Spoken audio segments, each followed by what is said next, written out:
काय सांगा, दादा गेले मात्र वेळ चुकीची होती. तुम्ही देखील ट्विट केलं होतं. काय वाटतं, नेता गेला मोठा महाराष्ट्राचं मी पहिल्याच दिवशी सांगितलं, खूप खूप खूप मोठे नुकसान झाले. त्यांच्या इतका तडकाफडकी नेता, निर्णय घेणारा, त्याची अंमलबजावणी करणारा नेता महाराष्ट्रात मी तरी 40 वर्षात बघितलेला. आणि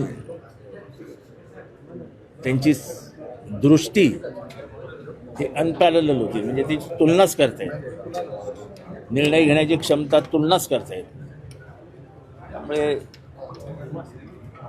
प्रशासनावरती एवढी जबरदस्त पकड असलेला, सर्व समाजावरती तेवढाच हक्क दाखवणारा, सगळ्यांची कामं करून देणारा, चालता चालता लोकांना मदत करणारा असा नेता होणे. कार्यालयात आले, नजीब मुलाशी भेटले, परांजपेशी भेटले, जुने संबंध पूर्ण आठवण्यात काय वाटतं, येणाऱ्या काळात दोन्ही राष्ट्रवादी विलीन संदर्भात एकत्र येणार आहे अशी चर्चा देखील सुरू आहे. तो निर्णय वरच्या पातळीवरचा आहे, तो काय माझ्या आणि नजीब आणि परांजपेंच्या पातळीवरचा नाही आहे. त्यामुळे तो निर्णय वरती ठरणार आहे. त्याच्याबाबत इथे चर्चा करणं मला वाटतं संयुक्तिक नाही.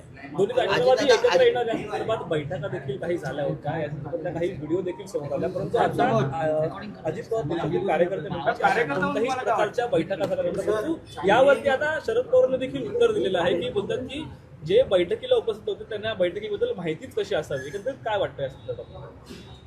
खरं तर वरच्या पातळीवरती हा विषय सोडवावा. मला काय माहिती आहे हे मी बोलणं हे मला माझ्या स्वभावात बसत नाही. विलिनीकरण होणार होतं हे 2000% सत्य आहे. आता ह्याच्यावरती कोणाचं काय ह्याच्यावरती चर्चा करणं मला योग्य वाटतं. कशा पद्धतीने अजितदादा यांच्या दुर्दैवीचं प्लेन क्रॅश झालेलं आहे, नेमकं किती वाजता घटना झालेली, कसं झालंय? आता हे सगळं तुम्हाला माहिती आहे, किती वाजता झालं, काय झालं. आता त्याच्यावरती आजच्या दिवशी जेव्हा आम्ही अस्थीचं दर्शन घ्यायला आलेलो आहे, एक दुःखाचं सावट सगळ्यांच्या मनावर आहे. अशा वेळेस किती वाजता झालं, मग ते कसं झालं, मग तो पायलट कोण होता, हे काही प्रश्न योग्य नाही. सर, अजितदादांच्या मंत्रिमंडळात आपण काम केलेलं आहे, याआधी देखील काय नेमक्या आठवणी होत्या? आपण मी सांगितलं ना की निर्णय घेण्याच्या बाबतीत त्यांचा हातच कोण पकडू शकत नाही. मला एकदा टीव्हीवरती खडसे साहेबांचा आणि माझा वाद चालू असताना खडसे साहेब म्हणाले की एक फाईल त्यांनी 3 दिवसात कशी काय सही केली. म्हटलं 3 दिवसात केली? अजितदादा कुठेतरी चुकलेले दिसत आहेत. म्हटलं ही फाईल त्यांनी 3 तासात सही करायला पाहिजे होती. ते म्हणजे फायलींचा निपटारा, फायली थांबल्या आहेत असं अजितदादांच्या बाबतीत मंत्रालयात कधी घडलंच नाही. सर, जयंत पाटील सोबत एक बैठक पार पडली होती त्यांच्या निवासस्थानामध्ये. मला बैठकीत तुम्ही देखील उपस्थित अशी चर्चा सध्या सुरू आहे.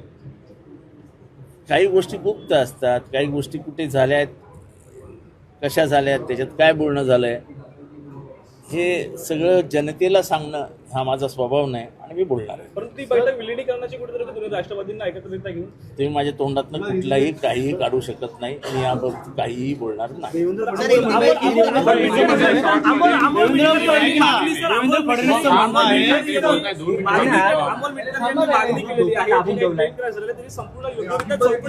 मुख्यमंत्र्यांकडे मागणी देखील केलेली आहे.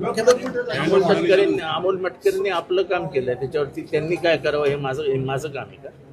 देवेंद्र फडणवीसनी शरदचंद्र पवार साहेबांचे सगळे दावे फोडले. त्यांचं म्हणणं कुठलीच चर्चा झालेली असते अजितदादा आम्हाला बोलले असते विलिनीकरण संदर्भात, असं त्यांनी सवाल उपस्थित. चर्चा झाली होती हे 2000% सत्य.